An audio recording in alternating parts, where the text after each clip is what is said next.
Jubilee hills లో కాంగ్రెస్ ఓడిపోతేనే రేవంత్ రెడ్డికి బుద్ధి వస్తుందని హరీష్ రావు విమర్శించారు. అలా అయినా ఆటో కార్మికులకు ఇస్తానన్న హామీలు నెరవేరుస్తారని చెప్పుకొచ్చారు. రాహుల్ గాంధీ ఎన్నికల ప్రచారంలో హైదరాబాద్ కి వచ్చి సినిమా యాక్టర్ల కంటే ఎక్కువగా యాక్టింగ్ చేశారని విమర్శించారు. ఈ సందర్భంగా హరీష్ రావు ఆటోలో ప్రయాణించారు.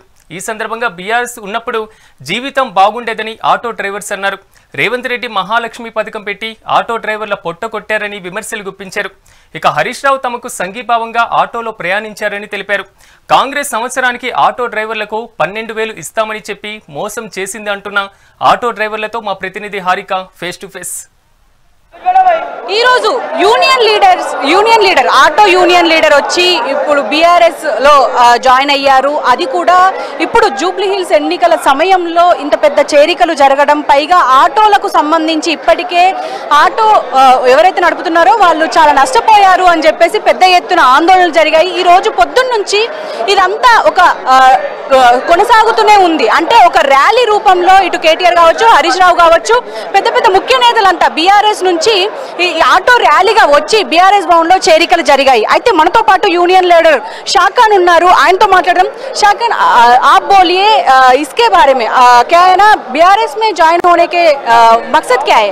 बीआरएस में ज्वाइन होने का मकसद ये है कि हमारे ऑटो वालों को प्रॉब्लम्स हो रहा, वहाँ पर चालान डाल रहे, रोड पर ठहरने नहीं दे रहे, गाड़ियों वालों को नुकसान हो रहा और ऊपर से गाड़ियों के रजिस्ट्रेशन नहीं कर रहे और तेलंगाना में गाड़ियाँ बंद कर दिए ना, वो सिटी के गाड़ियाँ दे रहे बोल के बोले तकरीबन जनों गाड़ियाँ नहीं मिले, किसको भी नहीं मिले यहाँ पर. इसके लिए हम लोग बीआरएस ज्वाइन करें. केसीआर साहब को जिताने के बाद से हम लोग यहाँ पर आए हुए. क्या है ना जूबली हिल्स बाई इलेक्शन चल रहा, आप देख रहे और आप भी उधर से जाए, कैसे चल रहा और मागंटी सुनीता के बारे में क्या बोल सकते हैं आप? नहीं, मागंटी सुनीता के बारे में बराबर है, लेकिन गोपीनाथ सर जो थे ना, उन्होंने जब तक तो बराबर था. ये कांग्रेस आई जब से कुछ भी सही नहीं चल रहा.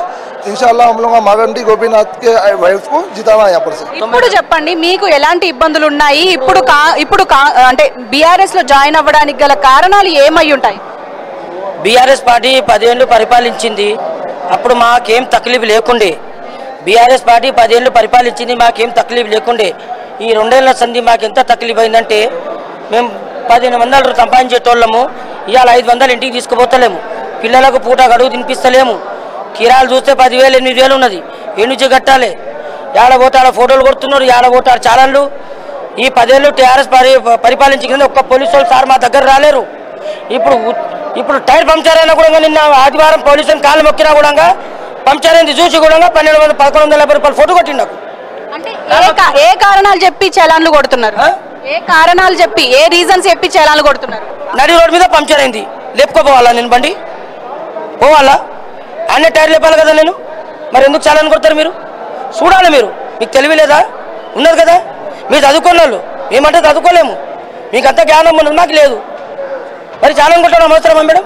ఎంతమంది ఇప్పుడు బీఆర్ఎస్ లో జాయిన్ అయ్యిండ్రు? కేటీఆర్ సాబ్ కావచ్చు, ఇటు కేసీఆర్ సాబ్ కావచ్చు, ఏం హామీలు ఇచ్చిండ్రు? కాంగ్రెస్ ప్రభుత్వం చాలా హామీలు ఇచ్చింది, పీకి చేసేది ఏం లేదు, ఎవరేం చేయలేరు. ఇప్పుడు ప్రస్తుతం మేము వచ్చింది 200 మంది ఆటో డ్రైవర్లు ఖాళీ. మా ఇంట మా ఫ్యామిలీ ఉన్నది, మా ఇంట మా మదర్ ఫాదర్ బి ఉన్నారు. అవన్నీ ఓట్లు కలిపి ఎన్నైతే తెలుసా మీకు? చెప్పలేము, చాలా ఓట్లు అవుతాయి. కానీ మాకు ఇచ్చిన హామీ మాకు ఏం చేయలేరు మేడం. 2,500 ఇస్తాన్నారు ఆడోళ్లకు, రూపాయి ఇవ్వలేరు. 500 గ్యాస్ చేస్తా అన్నారు, 1000 రూపాయలు చిల్లర చేసిర్రు. ఏడున్నది? నరేందర్ మోదీ వచ్చినాక 25 రూపాయలు డీజిల్ చేస్తా అన్నాడు, 100 రూపాయలు చేసిండు. ప్రస్తుతం మనతో పాటు ఈ ఆటో యూనియన్ రాష్ట్ర అధ్యక్షులు వేముల మారయ్య ఉన్నారు. ఆయనతో కూడా మాట్లాడదాం. సార్, మీరు చెప్పుండ్రి, ఎలాంటి హామీలు ఇచ్చారు ఇటు బీఆర్ఎస్ నుంచి? బీఆర్ఎస్ నుంచి ఎలాంటి హామీ అంటే, బీఆర్ఎస్ మా సమస్య మీద అసెంబ్లీలో మాట్లాడింది. అంటే ఇలా జూబ్లీస్ ఎలక్షన్ల కోసమే కేటీఆర్ గారు, హరీష్ రావు గారు మాట్లాడు కాదు. మాకు 2 సంవత్సరాల నుంచి కూడా ఆటో డ్రైవర్లకు అన్యాయం జరిగింది కాబట్టి ఆటో డ్రైవర్ల పక్షాన మా పార్టీగా అండగా ఉంటాం, మీరు ఆత్మహత్యలకు పాల్పడొద్దని చెప్పి బీఆర్ఎస్ పార్టీ అసెంబ్లీలో మాట్లాడింది. ఇప్పుడు మేము సందర్భంగా వచ్చినామంటే, ఇప్పుడు కాంగ్రెస్ పార్టీ మాకు చేసిన ద్రోహానికి మాకు జూబ్లీస్ ఎలక్షన్ అనేది మాకు అవకాశం దొరికింది ఇప్పుడు. కాబట్టి కాంగ్రెస్ పార్టీ తీసుకున్నటువంటి నిర్ణయాల కారణంగా అది ఆటో డ్రైవర్ల చావులకు కారణమైంది. కాబట్టి ఇదే జూబ్లీస్లో ఏదైతే ముఖ్యమంత్రి రేవంత్ రెడ్డి గారి అధినాయకుడు రాహుల్ గాంధీ గారు ఎక్కి 2023 ఎలక్షన్లో ఆటో కార్మికులకు సంక్షేమ బోర్డు ఏర్పాటు చేస్తాం, 12,000 రూపాయలు ఆర్థిక సాయం చేస్తామని చెప్పి హామీ ఇచ్చి హామీలు అమలు చేయకపోగా కేసీఆర్ గారు పెట్టినటువంటి అనేక పథకాలు, 5 లక్షల ప్రమాద బీమా స్కీమ్ ఉండే, ఆ స్కీమును కూడా తీసేసిండు.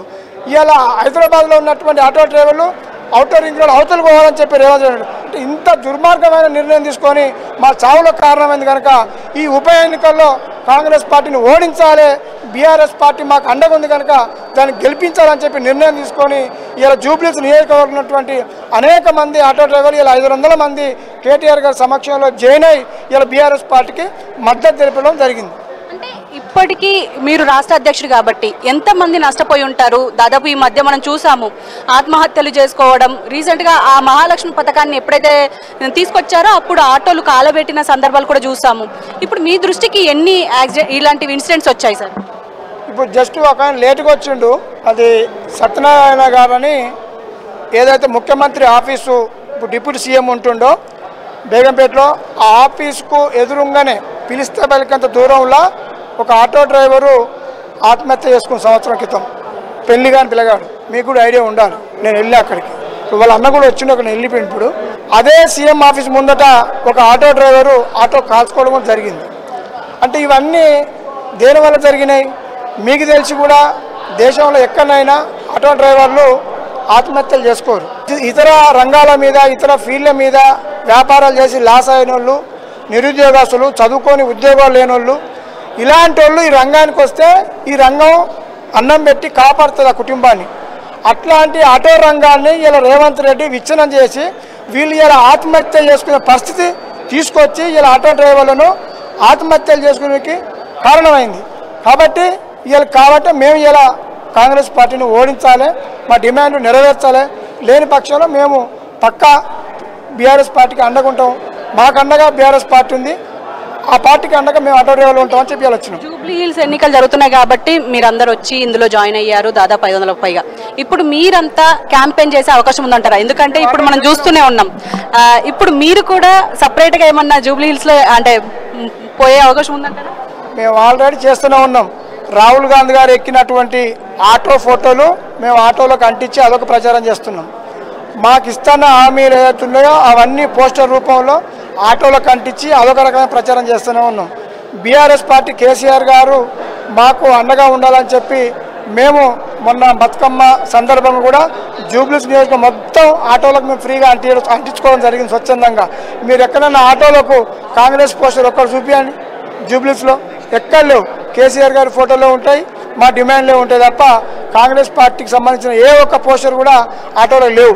అంటే అదే దాని మీకు నిరసన. మేము ఆల్రెడీ స్టార్ట్ చేసినాం, ఇంకా చేస్తాం. కాంగ్రెస్ ప్రభుత్వం మీకు ఎలాంటి హామీలు ఇచ్చింది, అవి నెరవేరలేవని చెప్తారా? అంటే మీకు ఆటోలకు సంబంధించి యూనియన్కి సంబంధించి నెరవేర్చిన ఒక్కటి లేదు కదా. మేము అబద్ధం చెప్దాం అనుకుందాం కాసేపు, చేస్తే మా ప్రభుత్వంగా వాళ్ళు చెప్పాలిగా. రేవంత్ రెడ్డి దాని కన్సర్న్ మంత్రో మేము ఇది చేసినాము, మీరు మమ్మల్ని ఎందుకు బాగా చేస్తున్నారని చెప్పాలి కదా. ఎక్కడ కూడా రేవంత్ రెడ్డి గారు అదొక పొలిటికల్ న్యూస్ మాట్లాడుతుండ్రు, ఆటో డ్రైవర్లు రెచ్చగొడుతున్నాం మాట్లాడు తప్ప మేము ఇది చేసినాం, ఈ హామీ ఇచ్చినాం, 4 ఇచ్చినాం, ఒకటి అమలు చేసినామని మీడియా చెప్పొచ్చు కదా. అంటే చేయలేదు ఎక్కడ చెప్తారు పాపం, ఆయన కూడా చేయలే కదా, చేయండి చెప్తలేడు, చేయలే కనుక మేము అడుగుతున్నాం. అంటే 23లో ఎలక్షన్ క్యాంపెయిన్ మీ అంటే రాహుల్ గాంధీతో పాటు ఇటు అసరుద్దీన్ ఓవైసీ కూడా ప్రయాణించారు. అప్పుడు ఏమైనా హామీలు ఇచ్చారా, ఏమైనా భరోసా ఇచ్చారా? అదే చెప్తున్నాయండి, వాళ్ళు ఎలక్షన్ మేనిఫెస్టోలో పెట్టిర్రు, సంక్షేమ బోర్డు ఏర్పాటు చేస్తే మేనిఫెస్టోలో పెట్టిర్రు. సంవత్సరానికి 12,000 అంటే నెలకు 1000 రూపాయలు వాళ్ళు మేనిఫెస్టోలో పెట్టిర్రు. ఇంకా అమలు కానీ ఏదైనా హామీలు ఉంటే కూడా మేము చేస్తామని పెట్టిర్రు. కేసీఆర్ గారు ఏదైతే పాత పథకాలను కొనసాగిస్తామని హామీ ఇచ్చిర్రు. దాంట్లో భాగమే ఇవన్నీ. మేము చెప్పినే కాదు, వాళ్ళు ఎలక్షన్లో మేనిఫెస్టోలో పెట్టినట్టే ప్రమాణం చేసినట్లు లెక్క కదా, అంటే మోసం చేసినట్టు కదా మమ్మల్ని. కాబట్టి మేము ఆవేదనతో మాట్లాడుతున్నాం. అంటే ఇప్పుడు నెక్స్ట్ ఏం స్టెప్ ఉండబోతోంది? ఈ జూబ్లీ హిల్స్ లో మాగంటి సునీతని గెలిపించే అవకాశం ఉందంటారా? 100% గెలుస్తుంది. దాన్ని గెలిపించబోడు గెలుస్తుంది.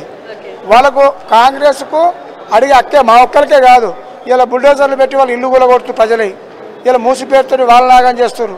ఇళ్ళ పట్టాలు ఇస్తాను ఇవ్వలేదు, ఇల్లు ఇస్తామని ఇవ్వలేదు. కేసీఆర్ గారు కట్టిన డబుల్ బెడ్రూమ్ ఇల్లు పడబడిపోతే 2 నెలలు ఉంది, కట్టినలే ఇస్తలేడు ఆయన. డివైడ్ చేయడానికి ఇబ్బంది, టైం లేదు ఆయనకు, అంత దాసుకుడు కానీ ఉన్నాడు. కాబట్టి పక్కా అది ఓడిపోతుంది, బీఆర్ఎస్ పార్టీ గెలుస్తుంది. సో ప్రస్తుతం చూసారు కదా, ముఖ్యంగా ఇటు ఆటో డ్రైవర్లు కావచ్చు, యూనియన్ లీడర్ కావచ్చు, ఇక్కడికి వచ్చి ఇప్పుడు బీఆర్ఎస్ భవన్లో ఆల్రెడీ చేరిపోయారు. అంటే మాకు కాంగ్రెస్ ప్రభుత్వం ఎలాంటి హామీలు ఇవ్వలేదు, ఇచ్చిన హామీల్ని అసలు తీర్చలేదు. అంటే దాదాపు ఎవరైతే ఇప్పుడు మహాలక్ష్మి పథకం తీసుకొచ్చిన తర్వాత మళ్ళీ ఎక్కడ మాకు పూర్తిగా న్యాయం చేసినట్టయితే ఎక్కడ కనిపించలేదు. అందుకే మేమందరం మా కడుపు కాలి మేము ఇప్పుడు ప్రస్తుతం బీఆర్ఎస్లో జాయిన్ అయ్యాం. బీఆర్ఎస్లో అంటే ప్రభుత్వం ఉన్నప్పుడు మాకు ఎలాంటి ఇబ్బందులు లేవు, కానీ ఇప్పుడు మాత్రం మాకు ఎంత ఇబ్బంది చేయాలో అంత ఇబ్బంది కలిగిస్తుంది ఈ కాంగ్రెస్ ప్రభుత్వం. కాబట్టి అంటే ఎటైతే ఇచ్చిన హామీల్లో ముఖ్యంగా 12,000 ఇస్తాము అని చెప్పేసి అన్నారు, ఏ ఆటో డ్రైవర్కు ఇది అందలేదు. కుటుంబాలకు కూడా దాదాపు అంటే ఇంతకు ముందు అంటే ఈ మహాలక్ష్మి పథకం ఫ్రీ బస్సు పథకం లేని ముందు ఏదైతే 1,500 2,000 తీసుకెళ్ళి వెళ్తుండే, ఇప్పుడు అలాంటి పరిస్థితి లేదు. ఒక 500 తీసుకెళ్లాల్సి వస్తుంది, అది కూడా రోడ్ల మీద చలాన్లకు ఎక్కువగా వేస్తున్నారు అని చెప్పేసి అంటున్నారు. సో ఇప్పుడు ప్రస్తుతం ఇది ఇక్కడి సమాచారం. అంటే ఎవ్వరికి ఎలాంటి హామీలు ఇచ్చారు అని అంటే మాత్రం ఖచ్చితంగా ఇప్పుడు జూబ్లీ హిల్స్ ఎన్నికల్లో ఎవరైతే మాగంటి సునీతని మేము నిలబెట్టాము ఆవిడనే గెలిపించే ప్రయత్నం అయితే చేస్తాము అని చెప్పేసి కూడా ఇలా షాక్ అని కూడా చెప్తున్నారు. సో ఇది ఇక్కడ సమాచారం. కెమెరామెన్ శ్రీకాంత్ తో హారిక, హైదరాబాద్.